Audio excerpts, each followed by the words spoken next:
Hello, everyone, and welcome to another episode of Dear Beautiful Mind. So today, Carls and I are so lucky to be interviewing Bailey. Hello. So we're very excited about this. She's just going to talk about her journey. We're going to ask her some questions. So Bailey, we're just going to start off. Just kind of tell us a little bit about yourself. All right. So I am actually in my second degree right now. I'm doing my after education degree. So my first degree is in child and youth care. And sorry, my dog's barking in the back. I'm not sure if you can hear. So my first degree is in child and youth care, and I did that right after school. So I always knew I wanted to work with children and youth. So right after high school, I went straight into school for the child and youth care degree, and it's almost comparable to like social work. The only difference is that it's more meeting the children where they're at in their homes. So I actually did one of my practicums at an Oak Hill Boys Ranch, it's called. So residential treatment, addiction, abuse, those kind of things were dealt with. And we were, meeting the kids in their homes rather than kind of in a more professional setting. So yeah, I did my 4-year degree, and then I actually worked as a supervisor in a childcare center for 2 years, Sigis Childcare in St. Albert. I loved it. It was an amazing experience. I learned a lot, but just found myself kind of wanting more. So I decided to take the plunge and go back to school after my partner and I bought a house in 2018. So it was a big jump and a huge commitment, and it was really difficult, and I wanted to quit many times. But I'm really glad I stuck through because I've learned and grown so much, especially in this past year. So I'm really excited. That's so great. Thank you for sharing. That must have been an undertaking going from, having your career, buying a home, having all those responsibilities, and then having to go back to, not having to go back to school, but wanting the desire to go back to school. That is a lot to take on. Yeah, absolutely. And, it just felt right at the time. And in the first year, because it was just a 2-year degree, so I'm done in April. And I was like, it's just 2 years. It's just 2 years. I can do it. And financially, it's been difficult because, like I said, my partner and I bought our house, but having the support from him was amazing and made all the difference. So I feel really lucky, and I'm just so glad that I did it because I really feel like I'm in the right spot now. So good to hear. Having that support is so important. Yeah, absolutely. That's awesome. It sounds to me, Bailey, like you've been able to wear many hats and do a bunch of different things already, and you're still quite young, and so I'm sure you'll go on to do many other things. My question is, like, throughout all of these transitions, like, who has been there to inspire you, whether that's somebody in your own life or other people? Like, we talk about Brené Brown all the time, for instance. Are there these external sources who maybe you've never even met who inspire you? Yeah, no, absolutely. I think that like friends and family, first and foremost, for sure, have been so supportive. And, in my first year, when I wanted to quit and I was like, this is just too hard, like financially, mentally, like I can't do it, like really having those people to say, like, this is what you were born to do. Like, you should, it's a small amount of adversity to get you to where you want to be. So it's worth it. And as far as other inspirations for me, Brené Brown, absolutely. Huge fan. And I also love, I'm not sure if you ladies are familiar, but Jodie Carrington. She's a child psychologist, and she's very real. And that's something that I really, really, pride myself on and try to set an example for people, is that the biggest thing we can do for ourselves is just be vulnerable and show our true authentic selves. And it allows for other people to do the same, right? Like one of the biggest things that I did this past year is almost changed like the algorithm of my Instagram. And I've been talking about it a lot on my page. And I just used to scroll through Instagram and felt so bad about myself. And it was, like, whether it was Instagram models or even friends like traveling the world or like relationships. And I was like, wow, like I don't have that. I don't feel like that. And so I unfollowed I went through like a cleanse, and I unfollowed all these accounts, and I'm like, these make me feel like shit, honestly. Like I I don't enjoy them. So I now follow like body positivity. I follow mental health accounts, therapy accounts, and the people that I love and that I know are not putting on this show that their lives are perfect, because I know that that's just, we all know that's not the reality. But so yeah, that's been like a huge change in my life that I've really, really found so helpful for me, because we're on scrolling anyways. It might as well be like, it's like therapy to me almost at this point. So cool. Thanks for sharing that. I love that you brought up Jody Carrington, because before I went into the program I'm in now, I worked in a lot of different group homes, and so we would use her quite frequently in our work with our kiddos too. So yeah, that's I love awesome. that connection, definitely. Yeah. Cool. That's very cool. I didn't know who that was, so thank you for introducing who that was. Goodness, you need to listen. She's phenomenal, and she's got a book called Kids These Days, and it's amazing. Okay, good to know. Thank you for the Yeah. recommendation. She sounds great. So my question, so what do you think people should know when it comes to navigating their mental health? For me, I think it's all about, like I mentioned, like being vulnerable and being honest. I think that so often, you know, there's still a stigma, and it's so unfortunate. And especially for me, and in regards to my relationship too, with men not being able to like open up and talk about their feelings, I found is such a barrier. And it's so difficult, because having to unlearn things is a lot of work. And you know, I'm sure you ladies can attest to this, like if you're in relationships, like you understand all of these like psychological things, and you understand mental health so well that when communicating with others, it's like, well, why don't you just talk about it? Just like, and for me, it's so easy, right? And I'm sure for you ladies as well, is like, just talk about your feelings. It's that easy. Like, you know, I have all these feelings. I can identify them. I know where they're coming from. I know how past trauma has impacted who I am today, but not everybody has that lens. So for me, it's been really important to just be honest. And if you're not able to speak about something yet, that's okay. It's just being able to say, you know what, I need a minute, or I'm not ready to like take this step with you. Or maybe I can't talk to you about this, but I can talk to somebody else. And almost not dismissing people over that, and not being upset that you can't have those conversations. Because as I said, that's something that I've had to learn with people and relationships in my whole life, is that, you know, I get it, and I have all of this experience and these years of post-secondary education that help me understand this. So it's been hard for me to not kind of like push that onto everybody. And like my boyfriend always says, like, why are you trying to psychoanalyze me?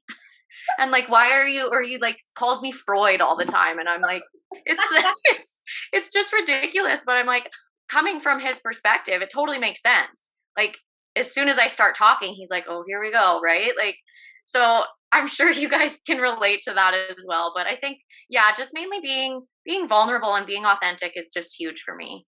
Right. Amelia and I are laughing so hard because we have this conversation on a weekly basis, right? Yeah.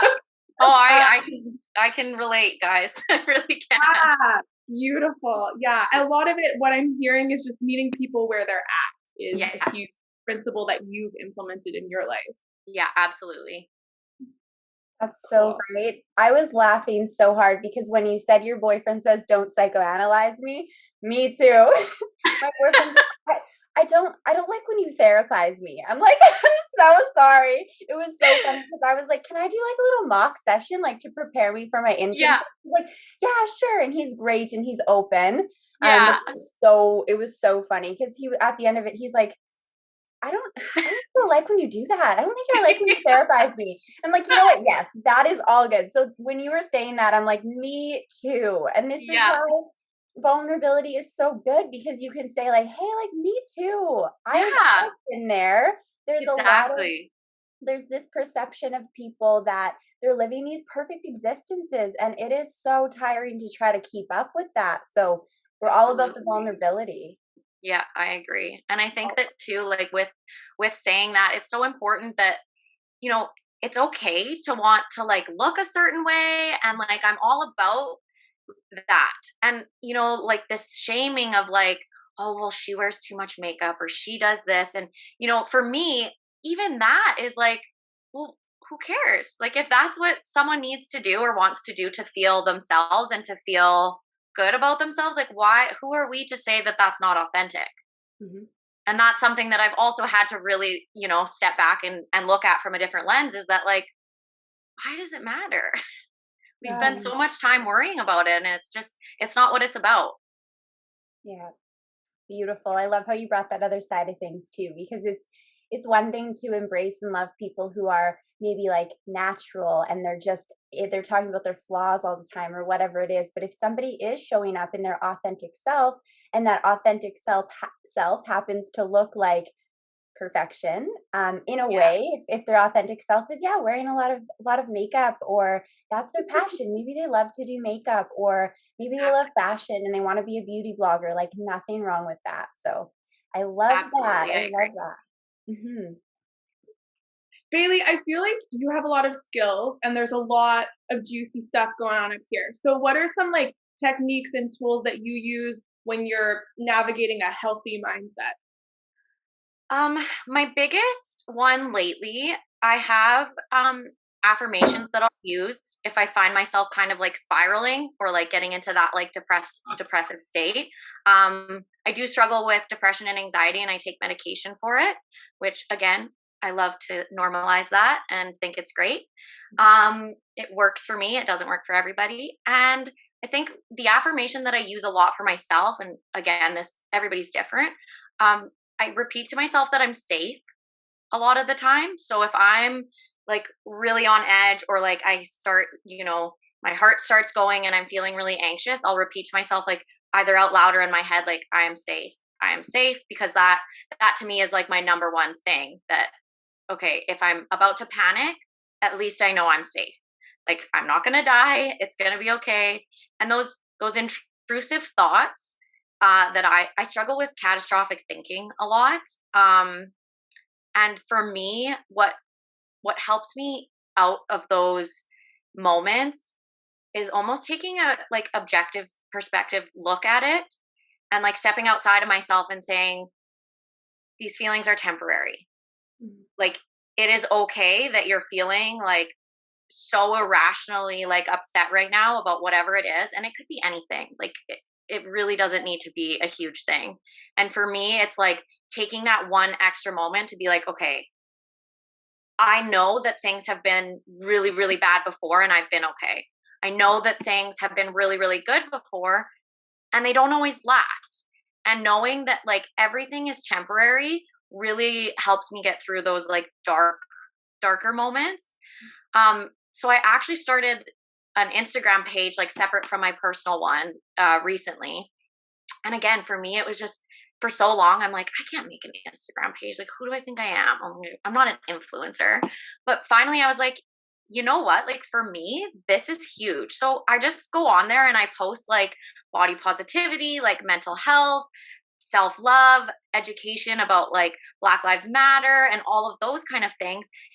And I can look back in those moments where I'm having a really hard time and go to a post and read something that I wrote, that like, and remember that I felt that way at one time. In the moment I don't, but I can look back, and it's almost like a journal, like a digital journal for me. Mhm. So it's really, really interesting that, and I love when people like follow and share, but even for me, it's not really about that. Like I love, people reposting, and I've had people message me and say, wow, like this really means a lot to me. Or sometimes I just scroll through Instagram to like feel, seen, and you really help me do that. So even those messages like really help me out. And for me, it helps me personally a lot too. So it's been really awesome. Cool. And what is the name of the Instagram? It's Soulful Living. I'm not sure the actual like tag. I think there's an underscore in there somewhere, but it's Soulful Living. Yeah. Cool. I think that's really interesting because when Amelia and I started this podcast, we too, it was just a journey of growth for both of us, right? Yeah. And now that we've had this reception and people have been like, oh, this has been helpful. it creates this dynamic, and it's great that we can now have people on here talking about things, and we're having you today, and so that's really cool. Thank you for sharing that. We'll tag your Instagram here. I follow you. I love it. I love your Instagram. Oh, We'll tag thank you you. here so people can see. Perfect. Awesome. So the next question, kind of shifting towards more of your career. How do you plan to deal with controversial topics in the classroom? So this is one that I'm like in the midst of working through right now. And I've done a workshop in this past month that has like completely changed my perspective. And on the theme of like vulnerability, I think that it is so important as a role model to students. So I'm going into elementary education, so kindergarten to grade 6.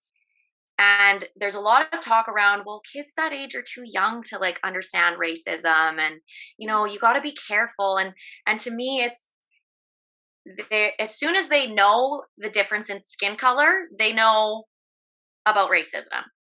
And to me, it is so important to make a safe space for those conversations and to just really not shame students, because I find that as adults, the people that I'm having conversations with never got, as kids, to open up about things like this and to learn about things like this. And I'm sure you ladies can also attest to this, is that growing up, I mean, I went to school in a St. Albert school, predominantly white, not a lot of diversity, and I didn't learn any of this stuff. So not only are we now learning all of these things that have been going on for years, but we're having to unlearn. And that's a very uncomfortable process for a lot of people. And so for me, it's creating that safe space in my classroom where we're not going to shy away from these things. There's current events happening and they're impacting these children. And by not giving them the space to talk about them, we're doing them all a disservice. And I watched a TED Talk the other day, and I won't repeat the comment because it's not exactly relevant, but this teacher was talking in her class about, you know, racism and what do you think it is? And it was a grade 4 classroom, and a girl put up her hand and made a racist comment. And so half of the class goes in rage and they're like, you can't say that, that's racist. And the other half is like, well, no, you're right. Like, that's true. Like, that's why people are racist. And so as educators, we have this important role to take this and make it a learning opportunity. Instead of shutting this child down and saying, that's not acceptable, go in the hallway, that's not right. These kids don't know. These kids could have heard that on TV. They could have heard it from their parents.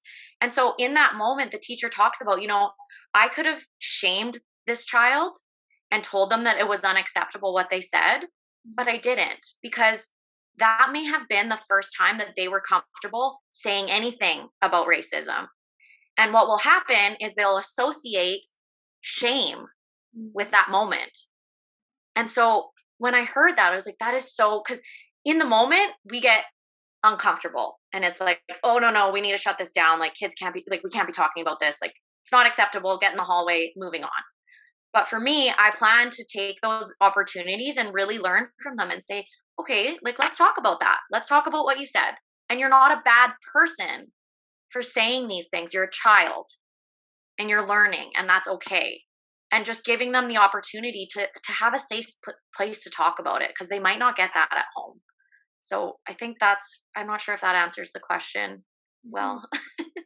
No, it absolutely does. Your spin on not shaming, that's beautiful. Because I think when people say something inappropriate, racist, whatever it may be, I think that there is this dynamic where our first learned reaction is to shame them and to tell them, no, don't say that, don't speak like that, never say that again. But it's beautiful how you talk about the negative association with what they're saying, and how a different approach, such as saying, okay, you know what, like, let's talk about why did you say that? Let's talk about kind of why it's wrong and give education. They're children. I mean, people, even through the whole Black Lives Matter movement as well, we had Aaliyah on here to kind of get her perspective, a good friend of ours.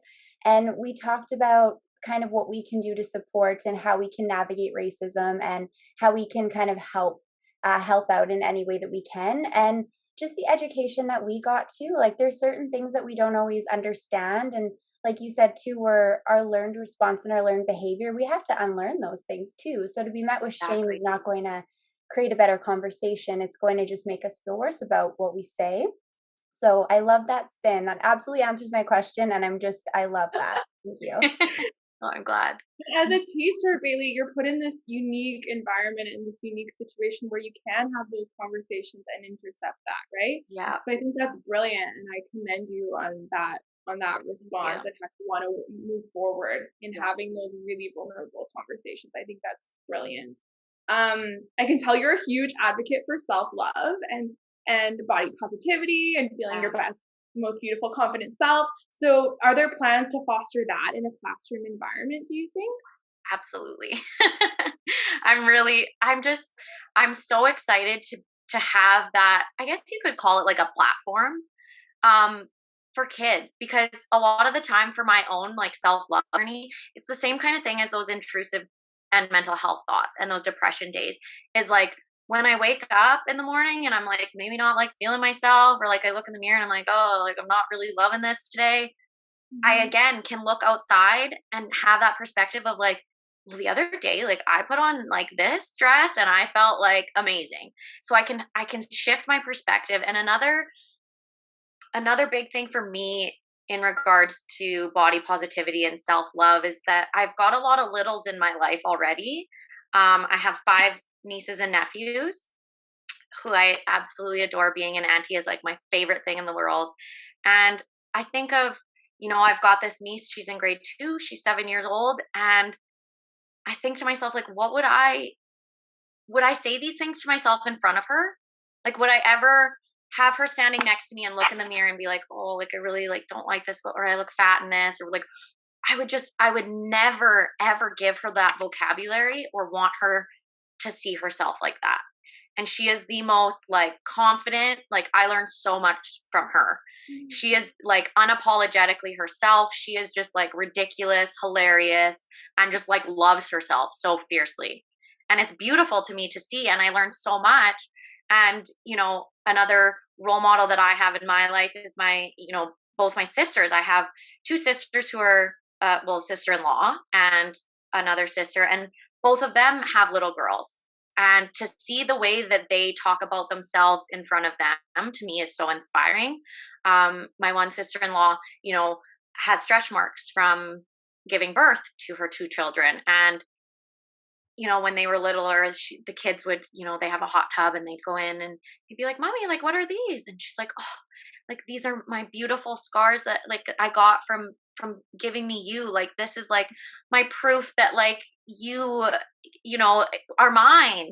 And she just spun it in the most beautiful way. And I remember thinking to myself, like, how amazing is that she doesn't feel the need to like wear a one piece or cover the scars. She uses them to teach her children, and the impact that that's going to have on them growing up is just absolutely phenomenal, and something that I definitely plan to model in my classroom. And as the grades get older, for sure I want to have some sort of like self-love club. Like in my practicum, I wanted to start one, but I didn't really have, like, with the pandemic, it's just a nightmare in schools right now.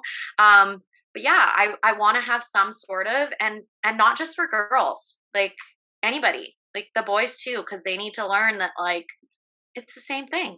We can all learn to like love ourselves, and this is why it's important. So that's kind of my plan moving forward in the classroom setting. Cool. Thank you. Yeah. So a lot of reframing, a lot of taking back what these elements of our body mean, which is amazing. Yeah. Cool. I love that how she refers to her stretch marks. I think that's so awesome. It's amazing. Very cool. Yeah. Thank you. Yeah. That's wonderful. We love that. So kind of shifting to kind of talking about COVID, I have kind of like a 3-parter question here. Okay. So kind of how has COVID affected your life? So the first part is, what are the areas you feel most implicated in, kind of both negatively and positively? Well, I would say the most negative part of COVID has been not seeing the people that I love, for sure. I am a relationship gal through and through, as you can probably tell.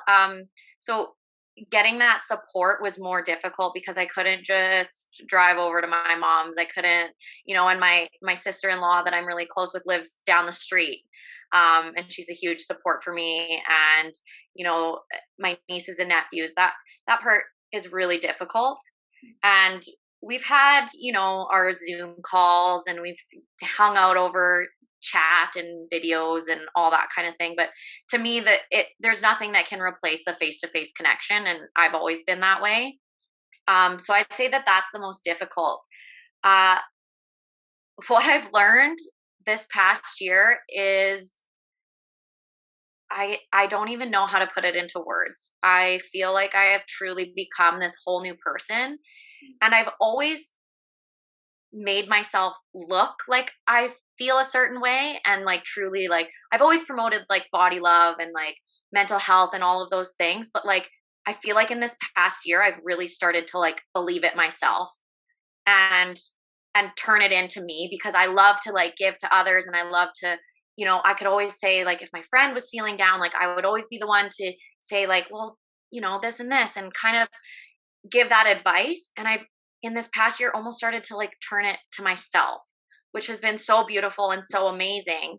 And I think that COVID played a huge role in that, because I didn't have anybody else to turn to and to give.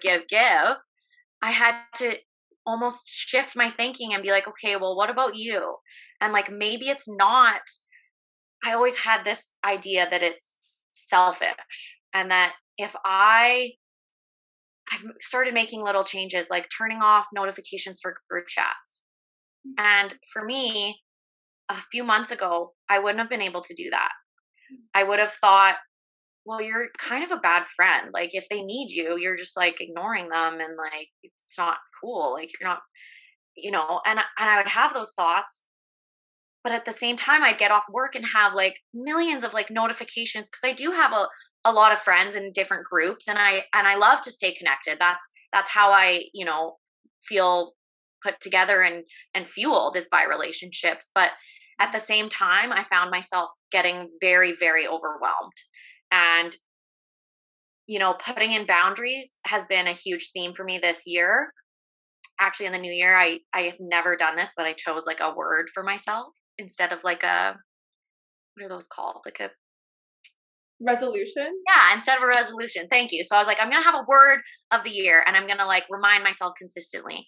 And I'm like, what should it be? What should it be? I'm like, it's got to be boundaries, because I struggle with boundaries, and I have noticed just the biggest impact. And you find with those people that you set boundaries with, the ones that are meant to be in your life, and the ones who love you unconditionally, really just get it. And those group chats that I left or that I muted, I didn't feel like I was letting them down, because they were like, oh, absolutely. Like, Bailey, you deserve that. And like, good for you for setting those boundaries.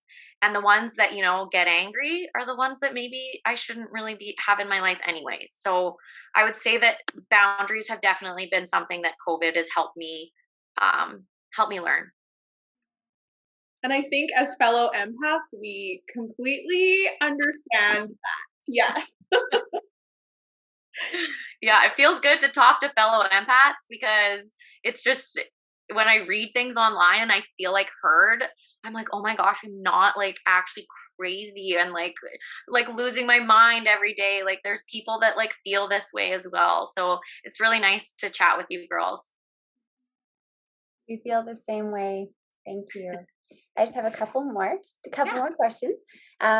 So I guess I feel like you answered this, but if there's anything kind of that you want to extrapolate on, where have you seen the most personal growth throughout this time of quarantine? I know you kind of did answer that, but if there's anything else you'd like to add? I think just to speak to like my personal relationship as well, that was another thing that I really have learned, that like, it doesn't need to be perfect to be amazing. And again, with the social media, it's you see these posts of people getting married and people getting engaged, and for me, I'm so happy for people that, you know, find that and do that. But to live authentically myself, I don't feel like my partner and I have been together for 6 years this summer. So, and we bought a house together. We've got a little dog. We've, you know, the whole thing. So almost all the time I get, well, when is he gonna propose? Like, when are you guys getting engaged? Mm-hmm. And to me, I'm like, I don't want to say I find it rude, but it's almost like, well, why do you need to ask that? And it's the same thing with like, okay, now you're engaged, so when's the wedding? Okay, now you've been married, when are you having kids? Mm-hmm. And it's like, why? Like, to me, it's all about, at this point, and not for everybody, absolutely, but I find that people are in such a rush to get the ring, to get married. And I'm like, I am just like so happy where I'm at right now in my relationship, mm-hmm. that like, why do I need to do this? Like, yes, it's something that I want eventually, absolutely. But if I didn't, why does it matter? Does that mean that we're any less in love? Absolutely not. You know, and for me, that's been something that I've learned, is that like, you never know what people are going through, and you really don't. So to get those toxic thoughts in your brain by looking at, you know, wedding photos of somebody that's your age, or somebody that's, you know, been together a shorter amount of time than you, but is now engaged, those kind of thoughts I always had. And I always felt like almost like self-conscious about my relationship. And I'm like, well, like, do people think that he doesn't like love me because he's not proposing? And I've learned this past year that I'm just like, I'm so happy living where I'm at. And, you know, when things happen, they'll happen. And I want to do it for the right reasons, not for the Instagram post and not for the big party. And to me, it's just, again, living that authentic life and being vulnerable and saying that like, this is okay too. Oh, that is beautiful. You're speaking and I'm like, those are conversations I have with my therapist. I'm like, I say to him, I'm like, every time somebody gets engaged, I get triggered. And it's not totally. because, it's not because I'm not happy, because I'm like, good for you. But I'm a slow processor and I'm a very systematic person. So in my head, I'm like, I gotta finish school before I even think about those things. Uh-huh. But then I have friends who are getting married during the program that I'm in. And I'm like, wait a second, am I doing something wrong? So thank you for bringing that up, because it's great to know that, you know, I know I'm not the only one, but it's great that you speak about it, because I feel the same way. I'm like, I'm not in any hurry, but should I be in a hurry? Yeah, exactly. And you start to question it. And that's the same with me. Like you know, I'm in school right now and we own a house, and I'm like, this just wouldn't make sense for us. Why would we do it?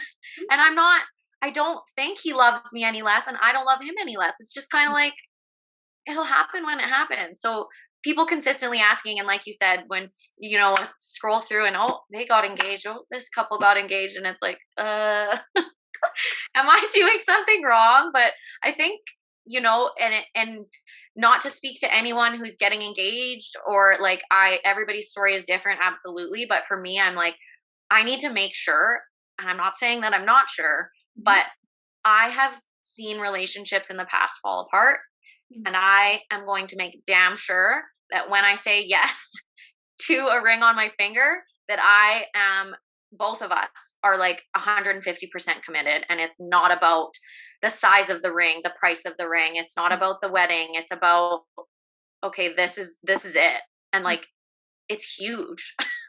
It's a huge step. So yeah, that's kind of one of my biggest takeaways as well. As human beings, we often find ourselves on this trajectory, right? And it's like, I want to get married by this age, and I'm going to have a family by this age, and all of this stuff, right? And so the thing that I work a lot on with lots of my clients is staying present, staying in the present moment, right? Totally. So how have you been able to kind of stay present? I think in moments of like pure joy, and I think that COVID has had an impact on this for sure, but I recognize them more. And and I take that like moment to really breathe it in and say like, wow, like this is, those moments that we just take advantage of are some of the moments that I truly live for. And um, I think that having a lot of kiddos around me really helps with that, because I'm watching them learn and I'm watching them grow. And to me, that's just like the meaning of my whole life, is to just be around people and make them feel good and be a good example for children. And again, like something I've had to kind of overcome as well in this past couple months is coming off as too optimistic. And I've heard it from people before, and I've had people say, well, like you're too nice, like it's kind of fake. And I'm like, okay, but if I wasn't like that nice, like it would be fake. Because like I'm not saying I'm the nicest person in the world. I have my days, but I've just learned to step into who I am and know that like I'm not being inauthentic with the way that I feel and the messages that I want to spread, because it's so authentic to how I truly feel that I think it's so important to spread to other people. And again, like even on that Instagram account, getting messages from, people I haven't talked to in years that are following this account and are like, this spoke to me. To me, like that's why I'm here, and to like think greater and like all, I've kind of gotten into spirituality slightly. I'm still like learning, and like mindfulness and all those kind of things I'm really trying to like get a hold on. But yeah, just being able to like be myself and not worry about people being like, oh, she's just too much. Like she just posts too much like happy things. And I'm like, well, no, like I post like real stuff that like people struggle with. And like, I want people to feel hope. And I don't know. It seems authentic to me. So I'm going to continue. That told me a lot more about those people and their own insecurities more than what you're putting out there. Yeah, thank you. I like that a lot, actually. I'll definitely try and remember that. Mhm. It's so true too. I think something that I've been kind of focusing on this year too is not to interpret your own growth and who you are as a person by other people's shortcomings. Because sometimes when you're in a place in your life where you're doing an abundance of growing, people who aren't there yet, and no shame to them, they're just Yeah. not there yet, they don't want to see that. And that's their Yeah. own thing. So I agree. When you're posting something positive on Instagram, or you're being positive in your life, and that's who you are and you're authentic, and somebody has Yeah. a problem with it, well, like Carl said, that says more about them than it does about you and their own journey and their personal growth and where they're at. So Yeah, I commend absolutely. you on keep posting. I love your posts. If I can be, I know it's not about validation, but like if I can validate a little bit, I see them Yeah. and they make me happy. They make me feel heard and validated, and I love them. And I know I'm not the only one. So it's not for Thank anybody you. else, but just a validation. Yeah, absolutely. Thank you. I appreciate that. Of course, yeah. And then I have one more kind of lighter question. What are kind of your favorite pastimes these days? I know it's COVID, quarantine. What have you kind of been enjoying to do around the house or outside or whatever it is? Okay, so it's really, I'm on the verge of like figuring out if it's like a healthy coping mechanism or hobby or not. I think it is.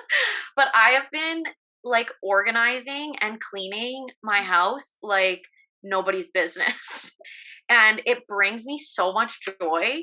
Like I do I don't know if you guys have heard of or follow Go Clean Co. I think they're based out of Calgary, and it's an Instagram account with like cleaning hacks, and they do these like before and after. So it's almost like when you tap through Instagram, it'll show like something really messy, and then you click it and it's like clean.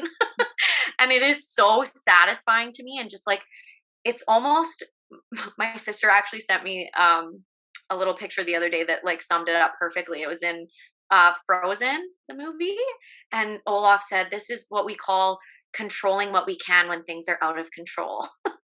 And she sent that to me, and I was like, "Oh my gosh, yes! Like that is so relevant." Um, so yeah, for me, it's just like I like to be able to see the progress and see like a before and after. So I've been taking like before and after pictures, and I just like scroll through and I'm like, oh yeah, that's nice. Like this is awesome. So that's been my pastime. I've also started journaling. I tried. Can't tell you how many times like doctors, therapists, friends, parents have told me like you should really journal. And so to anybody like starting or wanting to start journaling, for me, I had to step back away from the like perfection of it, because I'm a very like, I like my writing to be perfect. All of my notes in school are like highlighted and like very, very aesthetically pleasing. It's just something that I love to do. So I would just, it almost felt like work to journal. I was like, like I do so much writing in school. Like I can't. So I've actually started making like lists and not worrying about like what they look like or like how they look on the page, but I'll like flip to a random page and like jot down a list of things I need to do for the day. And to me, that's really helpful, like with not getting so overwhelmed. Because as you know, the empath brain just is kind of like all over the place, thinking about this, what I need to do, what I need to complete. And as a student as well. So I'll write down things like as small as like, okay, take a shower, eat breakfast, put away the dishes. And throughout the day, like crossing those off, again, it's that like satisfaction of like, okay, I'm being productive. Like I'm okay. But again, I'm also learning to not have to be productive all the time. So, for me, those moments of not being productive at all are usually watching Netflix or Disney movies. I really love classic Disney movies. Disney Plus is like the best thing that's ever happened to me. So usually I'll try and, turn on a movie and just like be, instead of, I find the need to always be doing something. Like, well, if I'm watching a movie, I might as well like get this drawer and like organize it. And my boyfriend's like, hey, like, you can just watch TV. So for me, it's finding like a balance between that. But yeah, I'd say like cleaning and organizing is my biggest and best hobby right now. Nice. I love to organize. And I will say my mom, she loves organizing too. She's like, she gets so much satisfaction out of it. I'm the same. Oh gosh, it is so satisfying when you're like, this drawer looks mint, or my closet looks so nice. like color coordinated or whatever. Right? So I love it too. Yeah, absolutely. Awesome. So I think I've come to the end of the questions. Carls, is there anything else that you want to ask?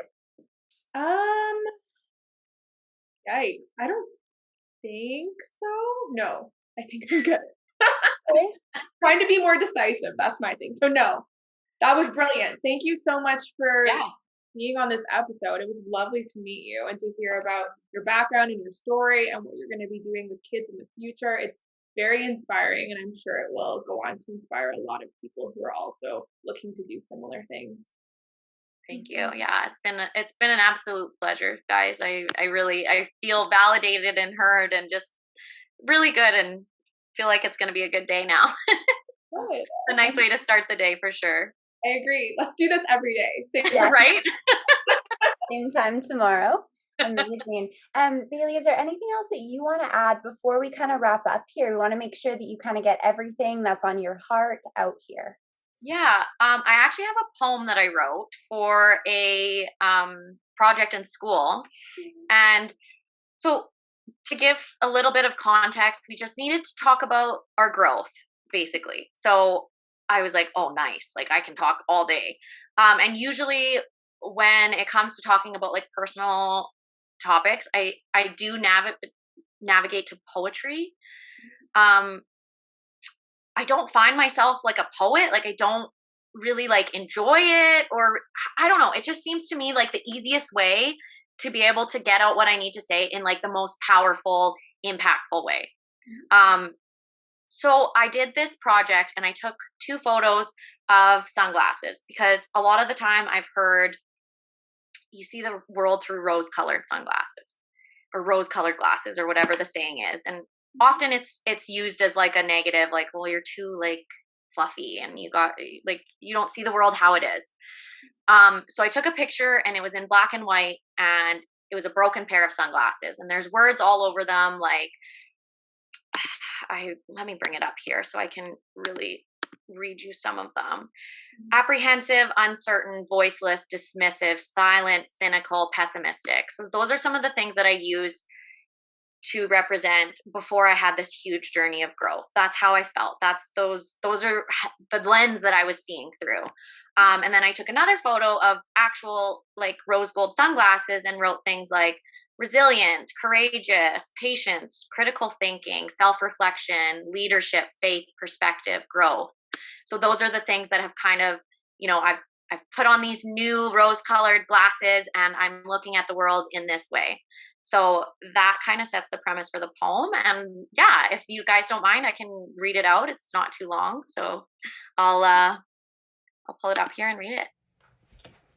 Rose-colored glasses. They say I can't see clear, that my rose-colored glasses are simply too sheer to see the damage, the harm, and the hurt, that I refuse to acknowledge that my head's in the dirt. But that just isn't true. This I know for sure. I am learning and growing, and my intentions are pure. I acknowledge, I see, I hear, and I listen. With that, I will help create a world that will glisten. They say I'm naive, too full of hope, and to that I say, I refuse to sit and mope. Because yes, there is evil, sorrow, and despair, but for every evil, there is 10 more who care. I refuse to sit back and let this life pass me by. I'll put on these glasses and look to the sky. I will not ignore, be naive, or dismiss all of the wreckage that indeed still exists. Instead, I will continue to grow and to learn. A life full of love is one that I yearn. So on go the glasses, now I see clear. I am the change, and I won't live in fear. That's kind of just gives you a little bit more insight on how I kind of view the world and how I choose to look at things. So that's beautiful. Thank you so much for sharing that. Poetry is vulnerable, and we appreciate that. Well, thank you. All right, so I think we've come to the end. Yeah, we made it. We made it.